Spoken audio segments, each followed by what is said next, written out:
Hi student, आज हम लोग यहाँ पे जो है बात करेंगे इंटीग्रेशन से संबंधित। ठीक है, इसके पहले जो है हम लोगों ने निरीक्षण द्वारा प्रत्यावर्तन के बारे में बात की थी, लेकिन आज यहाँ पे हम लोग बात करेंगे कि समाकलन के करने के तरीके और प्रोसेस कौन कौन सी विधियों से हम लोग कर सकते हैं। ठीक है, तो सबसे पहली बात तो बेसिक प्रॉपर्टीज होती हैं इंटीग्रेशन की, बेसिक प्रॉपर्टीज। ठीक है, कुछ गुणधर्म होते हैं समाकलन के गुणधर्म। ठीक है, देख लेते हैं, उसमें थोड़ा नजर रखते हैं कि समाकलन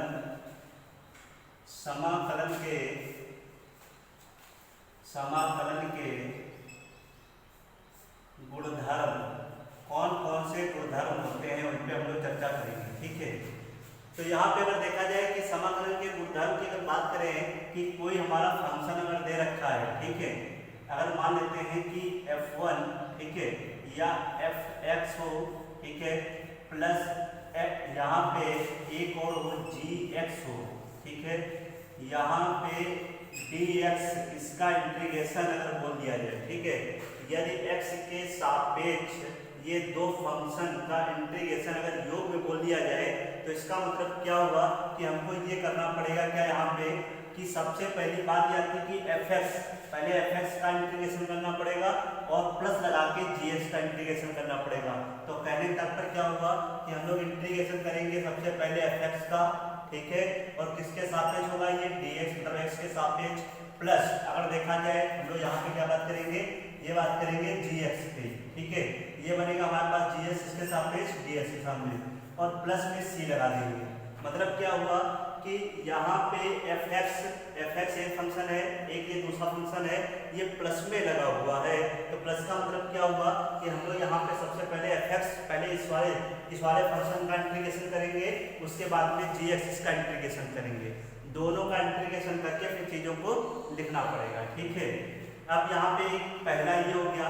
दूसरी अगर बात करते हैं हम लोग, दूसरे गुणधर्म की अगर बात कर दी जाए तो यहाँ पे इसका मतलब क्या हुआ कि एक फंक्शन fx हो गया, एक फंक्शन fx हो गया, एक दूसरा फंक्शन gx हो गया, ठीक है, और ये dx अगर इधर लिख दिया तो इसका मतलब क्या हमको करना पड़ेगा कि समाकलन fx का, ठीक है, dx हो जाएगा, माइनस अगर देख दिया जाए समाकलन कितना हो जाएगा कि gx dx, ठीक है, और प्लस यहाँ पे c हो जाएगा। कहने का तात्पर्य क्या है कि यहाँ पे अगर प्लस लगा होगा तो यहाँ पे प्लस होगा, यहाँ पे माइनस है तो यहाँ पे माइनस होगा। ठीक है, उसके बाद में तीसरी बात क्या आती है, तीसरी बात ये निकल के आती है यहाँ से कि अगर मान लेते हैं कि कोई भी कांस्टेंट अगर k है, यदि कोई भी कांस्टेंट यदि k है, यदि इसका इंटीग्रेशन की अगर बात कर दें, ठीक है, इसका इंटीग्रेशन की अगर बात कर दें, ये fx ऐसे दे रखा हो, ठीक है, तो इसका इंटीग्रेशन यहाँ पे कैसे बनेगा, तो यहाँ पे इसका मतलब ये हो जाएगा कि सबसे पहली बात k को हम लोग बाहर कर लेंगे तो k हो जाएगा बाहर। ठीक है, इंटीग्रेशन किसका करना पड़ेगा, हमको सिर्फ fx का करना पड़ेगा और प्लस लगा देंगे c। तो यहाँ पे तीन ऐसे कुछ प्रॉपर्टीज होती है जिनके बारे में हम लोग यहाँ पे देखेंगे।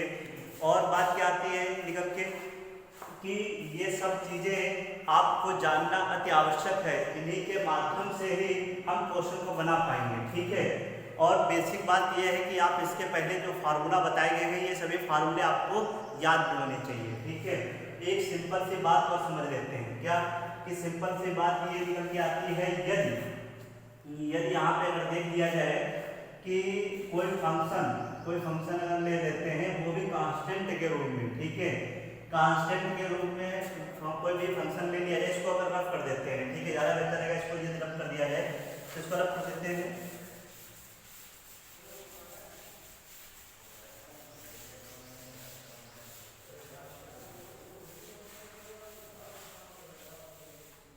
अब हम लोग यहाँ पे देखेंगे क्या कि यहाँ पे जो समाकलन है, ठीक है, कोई भी कांस्टेंट है, जैसे अगर मान लेते हैं कोई कांस्टेंट हमारा dx है, ठीक है, ऐसे लिख दिया, और यहाँ पे 1, भाई हमको पता होता है अगर इसका समाकलन किया जाए तो क्या बनेगा, इसका इंटीग्रेशन बनता है x प्लस c।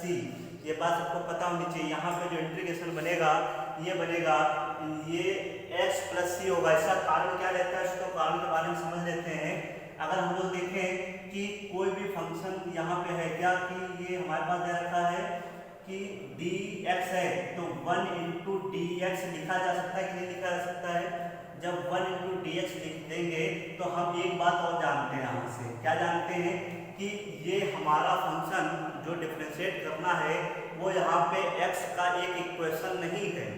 जब x के फॉर्म में इक्वेशन नहीं है तो इसका मतलब क्या हुआ, इसका मतलब ये हुआ कि हमको इसके x के फॉर्म में बनाना पड़ेगा। तो x के फॉर्म में कैसे बनाएंगे, देखें कि हमको पता है कि 1 की जगह पे हम लोग क्या लिख सकते हैं, 1 की जगह पे लिख सकते हैं x की पावर 0, x की पावर 0 ये हो जाएगा dx। क्योंकि हमको ये भी पता होता है क्या कि यदि किसी की पावर 0 होती है, ठीक है, यदि किसी की पावर, यदि जो है किसी की पावर जो है 0 है तो इसका मतलब क्या होता है, उसका जो वैल्यू निकल के आता है वो वैल्यू 1 निकल के आता है। तो हम कह सकते हैं क्या कि x की पावर 0 की अगर यहाँ पे वैल्यू निकाली जाए तो वैल्यू बन जाएगी 1 बन जाएगी, ठीक है।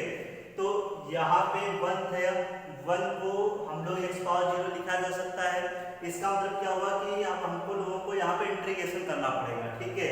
x की पावर 0 का मतलब क्या हुआ, इंटीग्रेशन के किस फार्मूले की बात हो रही है, इंटीग्रेशन के किस फार्मूले की बात हो रही है।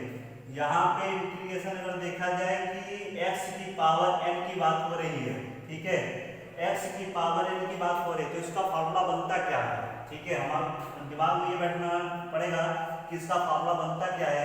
हम लोग देखें कि x की पावर n प्लस 1, ठीक है, अपान n प्लस 1 और प्लस में हो जाएगा c। तो एक ये फार्मूला निकल के आता है, तो इस पे हमको लोगों को पता होना चाहिए। अब देखें इधर साइड में देखें, इसको हम लोग क्या लिख सकते हैं, इसको हम लोग क्या लिख सकते हैं भाई, ये फार्मूला लगाते हैं तो ये हो जाएगा x की पावर 0 प्लस 1, ठीक है, अपान 0 प्लस 1 बनेगा कि नहीं बनेगा, ठीक है। अब इसको फिर से सॉल्व कर दिया जाए, मतलब थोड़ा सही ढंग से लगा लेते हैं 0 ये सब चीजें, तो ये हो जाएगी x की पावर 1, ठीक है, अपान में 1 तो प्लस का c। तो कहने तात्पर्य क्या हुआ कि x प्लस का c, ये फार्मूला मतलब ये कॉन्सेप्ट निकल के आता है कि ये हमारे पास कोई भी चर वैल्यू दे रखी है, यदि कोई भी चर राशि मतलब सॉरी अचर राशि है, ठीक है, कांस्टेंट वैल्यू है, तो कांस्टेंट वैल्यू का जो इंटीग्रेशन किया जाएगा तो वहाँ पे इंटीग्रेशन जो बनेगा वो x साथ में लगा देंगे, वो हमारा इंटीग्रेशन निकल के आता है, ठीक है। जैसे एक सिंपल सा एक क्वेश्चन लेके देख लिया जाए कि बोल दिया जाए 3, ठीक है, इसका इंटीग्रेशन क्या बनेगा, ठीक है, तो इसका इंटीग्रेशन जो बनेगा वो 3x बनेगा, ठीक है, प्लस का कितना हो जाएगा c। कहने का तात्पर्य क्या हुआ कि कोई भी अगर अचर राशि है, कांस्टेंट वैल्यू है, तो उसका वैल्यू क्या बन जाएगा, उसका वैल्यू जो निकल के आएगा वो वहां पे x लगा देंगे और आंसर निकल के आ जाएगा। बेसिक बातें हैं, जानना अति आवश्यक है। और इसी के साथ में हम अब आगे थोड़ा बढ़ते हैं कि इसके पहले हमने बताया था कि निरीक्षण विधि द्वारा, ठीक है, हम उम्मीद करते हैं कि जो निरीक्षण विधि द्वारा जो बताया गया था टॉपिक आपको वो अच्छे तरीके से क्लियर हो गया होगा, ठीक है, वो अच्छे तरीके से क्लियर हो गया होगा। निरीक्षण विधि द्वारा जो है समाकलन कैसे करेंगे हम लोग, ठीक है, उस पर विशेष चर्चा करने की आवश्यकता नहीं है। आप लोग क्वेश्चन को सॉल्व करेंगे और उम्मीद करते हैं आप लोग क्वेश्चन को सॉल्व भी किए होंगे। और उसके बाद में हम लोग यहाँ पे देखें कि अब आगे यहाँ पे कौन कौन सी बातें निकल के आती हैं, ठीक है। यहाँ से अगर देखा जाए इंटीग्रेशन के प्रोसेस में कि कुछ यहाँ पे एक्सरसाइज की अगर हम लोग बात करें, एक्सरसाइजों में क्या है कि एक एक स्टेप बाय स्टेप हम लोग बात करेंगे, ठीक है। जैसे इसके पहले वाले में एक सबसे पहला जो क्वेश्चन दे रखा था वो था कि निरीक्षण विधि द्वारा प्रति अवकलज ज्ञात करो, ठीक है। समाकलन को अगर देखा जाए कि समाकलन, ठीक है, समाकलन को यदि देखा जाए तो इसका मतलब क्या होता है कि इसको भी हम लोग प्रति अवकलज भी बोलते हैं, ठीक है। समाकलन या बोल दो या प्रति अवकलज बोल दो या इंटीग्रेशन बोल दो या फिर एंटी डेरिवेटिव बोल दो। एंटी डेरिवेटिव का भी मतलब यहाँ पे हमारा समाकलन नहीं निकलता है। तो इसके पहले वाला जो हमने क्वेश्चन बताया हुआ था वो क्वेश्चन क्या था कि cos 2x था और एक a की पावर 2x था। दो चीजें बताई गई थी। एक हमने क्वेश्चन दिया हुआ था ax प्लस b की होल पावर 2, ठीक है, कि इसका इन सबका इंटीग्रेशन बताया गया था कि वो भी किस विधि से बताया गया था, ये बताया गया था निरीक्षण विधि से बताया गया था, ठीक है। अब यहाँ पे बात क्या आती है कि समाकलन में अब हम लोग यहाँ पे क्वेश्चन से ही क्वेश्चन कर देंगे और वो क्वेश्चन बेसिक से होंगे, ठीक है। और इसके बाद में हम लोग प्रतिस्थापन विधि और खंडसा ये सब चीज़ें आगे बढ़ते रहेंगे, ठीक है। जो जो विधियाँ हमारी यहाँ पे होंगी तो वो हम लोग पढ़ेंगे, लेकिन बट इसके लिए इम्पॉर्टेंट क्या है कि सबसे पहले बात यह है कि आपको समाकलन के फार्मूले जरूर आने चाहिए, ठीक है। समाकलन के यदि फार्मूले पता है तो इसका मतलब आपको चीज़ें बन जाएंगी, ठीक है। यदि नहीं पता है तो आपको प्रॉब्लम क्रिएट हो सकती है, ठीक है। एक सिंपल सा एक क्वेश्चन लेके दे दिया जाए, मतलब क्वेश्चन है कैसा, ठीक है। क्वेश्चन दिए कैसे जाएंगे, ठीक है। क्वेश्चन ऐसे पूछा जाएगा कि e की पावर 2x, ठीक है, प्लस का sin x, ठीक है, प्लस का sin x, इसका जो है इंटीग्रेशन करना है, ठीक है। इसका जो है इंटीग्रेशन करना है, किसके सापेक्ष करना है, x के सापेक्ष करना है। तो हमारा काम क्या रहेगा, इसका इंटीग्रेशन कैसे करेंगे। इसके इंटीग्रेशन करने के लिए क्या है, हमने बताया कि यहाँ पे एक fx एक फंक्शन है, यहाँ पे एक gx फंक्शन है, दोनों ऐड में दे रखे हैं। ऐड का मतलब ये निकल के आता है कि यहाँ पे सबसे पहली बात एक fx जो हमारे पास है, ठीक है, fx का करेंगे, इधर साइड में gx का करेंगे, दोनों का अलग अलग इंटीग्रेशन किया जाएगा, ठीक है। तो एक बात और समझे कि हमारा प्रोसेस कैसे लगाएंगे हम लोग, ठीक है। सबसे पहली बात e की पावर 2x का इंटीग्रेशन करेंगे, प्लस यहाँ पे sin x का इंटीग्रेशन करेंगे, ठीक है। अब यहाँ पे क्या बनेगा हमारे पास, जब इसका इंटीग्रेशन करेंगे तो वो भी किसके सापेक्ष करेंगे, हम लोग करेंगे x के सापेक्ष। तो e की पावर 2x, तो हमको पता होना चाहिए कि e की पावर 2x, ये तो t मानना पड़ेगा, ठीक है। आगे की प्रोसेस हम लोग बताएंगे, सब चीजें कैसे बनेंगी हम लोग बताएंगे। यहाँ पे बनेगा कितना, e की पावर 2x, और जिसको हमने t माना, ठीक है, उसको यहाँ पे क्या करेंगे, फिर से डिफरेंशिएट करेंगे, वो भी अपान में पहुंचेगा। तो 2x का फिर से डिफरेंशिएट करेंगे तो हो जाएगा 1/2, ठीक है। यहाँ पे क्या है, sin x है, sin x का अगर यहाँ पे इंटीग्रेशन किया जाए तो ये बनाएगा हमारे पास cos, वो भी cos किस x में बनाएगा, cos बनाएगा यहाँ पे माइनस में। देखिए हमको पता होना चाहिए कि यदि मतलब अवकलन में हम लोग क्या करते थे, अवकलन में ये करते थे जहां से c स्टार्ट हो जाता था, ठीक है, जहां पे c स्टार्ट हो जाता था वहां पे हम लोग माइनस लगा देते थे उस फार्मूले में। लेकिन यहाँ पे क्या है कि जहां पे c मतलब जो फार्मूला है, जैसे sin x है, sin x के बाद अगर cos आया है, मतलब बाद वाले में अगर c अगर आता है कहीं पे तो वहां पे माइनस लगा देंगे। कुछ बेसिक चीजें हम लोग अच्छे तरीके से समझ लेंगे, ठीक है। प्लस में कितना हो जाएगा यहाँ पे c, तो ये आंसर निकल के आ जाएगा हमारे पास, ठीक है, ये यहाँ पे आंसर बन जाएगा, ठीक है। इसी प्रकार से दूसरा भी क्वेश्चन देख लेते हैं, ठीक है। दूसरा क्वेश्चन क्या दे रखा है, क्या बनेगा, जैसे अगर बोल दिया जाए कि x की पावर या x प्लस, ठीक है, 1/x, ठीक है, का होल पावर 2, ठीक है, ऐसे इंटीग्रेशन है इसका। तो इसका इंटीग्रेशन देखिए कैसे करेंगे, ये इंटीग्रेशन करना पड़ेगा। तो सबसे पहली बात कि हमारा काम ये रहेगा कि इसको जो है हम लोग इस एक्सप्रेशन को जो है पूरा करेंगे, ठीक है, और फिर चीजें आगे बनाएंगे। सबसे पहली बात अगर डायरेक्ट सॉल्व करेंगे तो डायरेक्टली सॉल्व हो पाएगा।